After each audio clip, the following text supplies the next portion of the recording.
هل كان جنود الصخيرات يعرفون فعلا أنهم ذاهبون لتنفيذ انقلاب ضد الحسن الثاني؟ في صباح 10 يوليوز 1971 تحرك مئات التلاميذ العسكريين من مدرسة أهرمومو في اتجاه الصخيرات.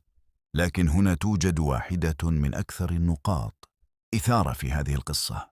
بحسب روايات متعددة عن الأحداث، لم يكن جميع هؤلاء التلاميذ يعرفون منذ البداية حقيقة المهمة التي أرسلوا من أجلها.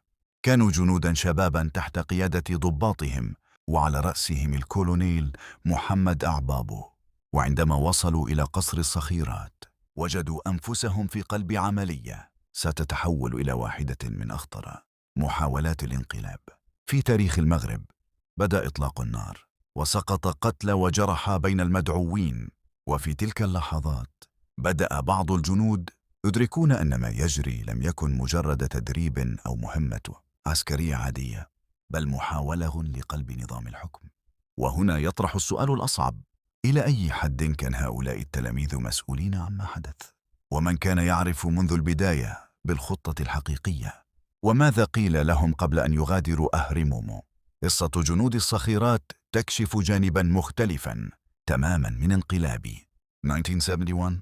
أما القصة الكاملة وما رواه الحسن الثاني عن تلك الساعات فستجدونها قريبا في الحلقة السادسة من بودكاست الحسن الثاني يتحدث: انقلاب الصخيرات 1971، قريبا على True Stories.